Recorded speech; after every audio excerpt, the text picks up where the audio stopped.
Well, we're entering our final home game of the season at Sanford Stadium and get to honor a big group of seniors who certainly deserve it. They've been a lot to Georgia, been a lot to this program.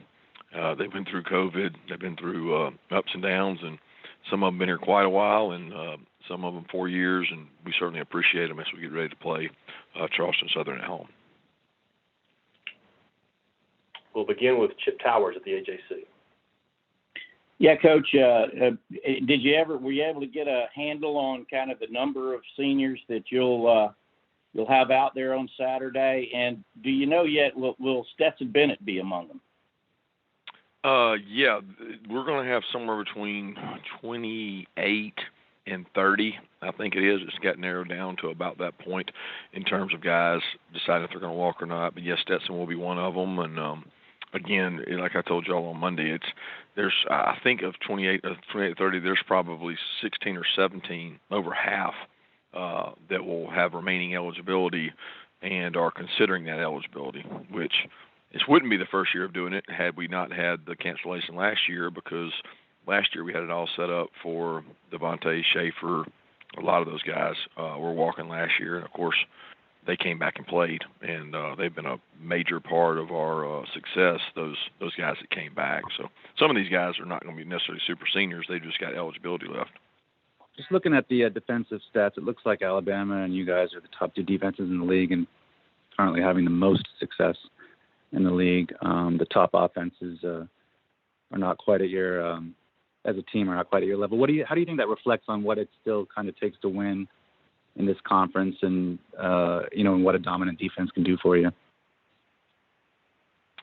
Well, I think complementary football is really important. That's playing off each other, and I certainly think we've been fortunate to do that. Our defense has set up scores for our offense, and then our offense has been explosive when our defense needed it. You know, the drive last week at Tennessee, after they drove down with the opening score, for our offense to come right back and be explosive and score was a big confidence boost for our defense.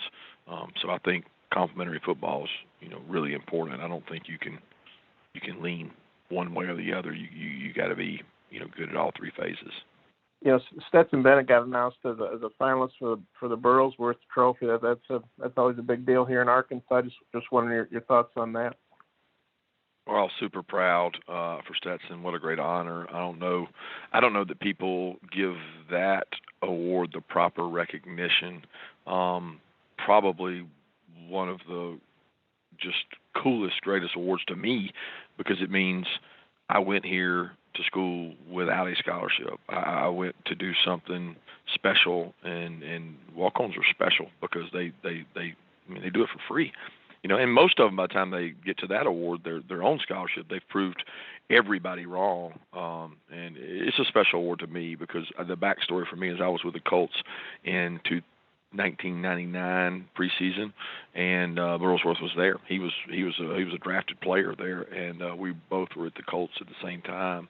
And then the tragic accident happened. So I was quick to explain that to Stetson, the backstory behind the award and what it means, and what he was like. And I think Stetson feels honored to be one of the finalists for that.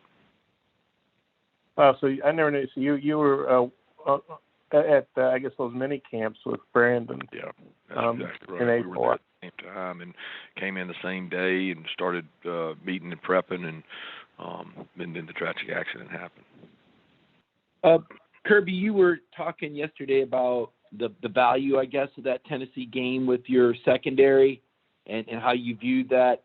I guess my question is, if it was that simple, why don't more teams try to put your defense in that situation to isolate the corners, and just what did you take from that? Like, how does the defense evolve from the point in that game?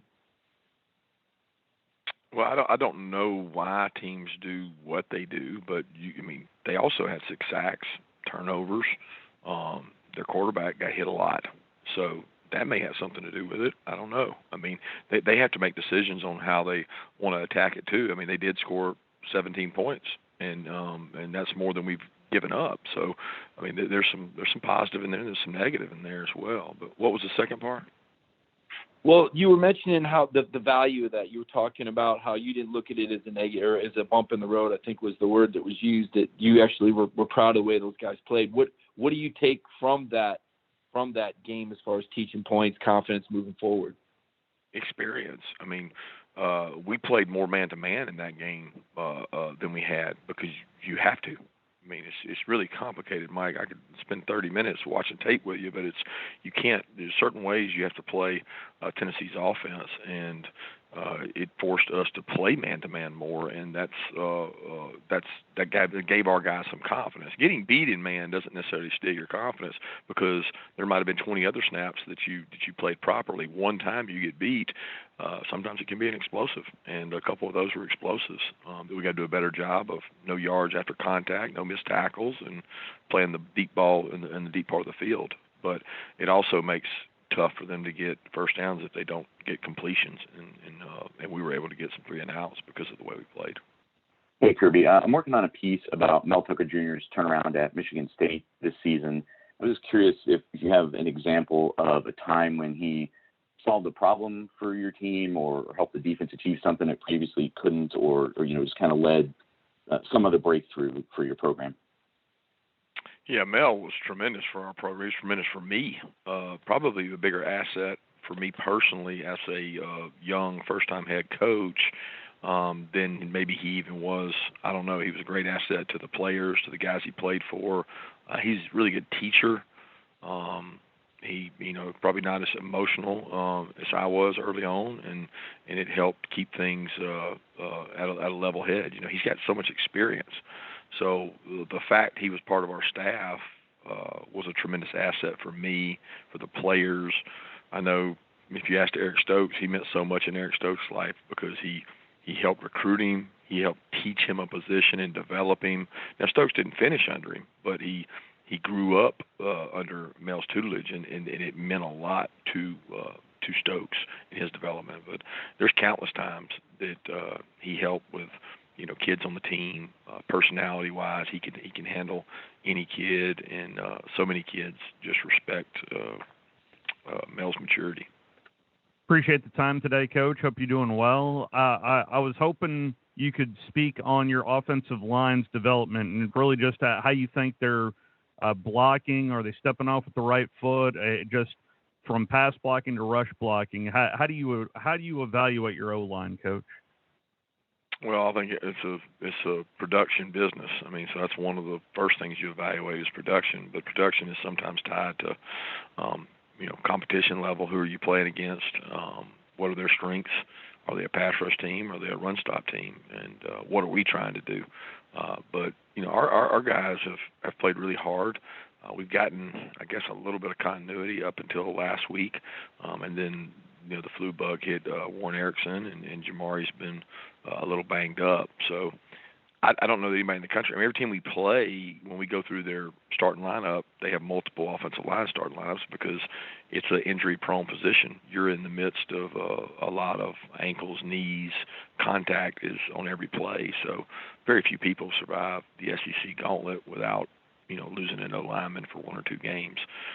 But they've played really hard. I've been very pleased with how they've played. I think that we have to get better to get where we want to go because, I mean, the level of competition is going to do nothing but go up from here. So we got to play better. That's what we're working on every week, to be a little better at pass pro, a little better at run blocking so that we can be explosive. How much does it help to be as deep as you are on the defense for that competition in practice to improve, Coach? It helps, but whether we had that or not, we would still be getting quality work. We're fortunate to have a deep offensive line of scrimmage and deep defensive line of scrimmage in terms of subs and development. Not all of our guys are ready to play at the SEC level, but we have a lot of guys that are getting ready to play at the SEC level. So the body types helps us. If anything, we've been deficient at the skill positions in terms of depth.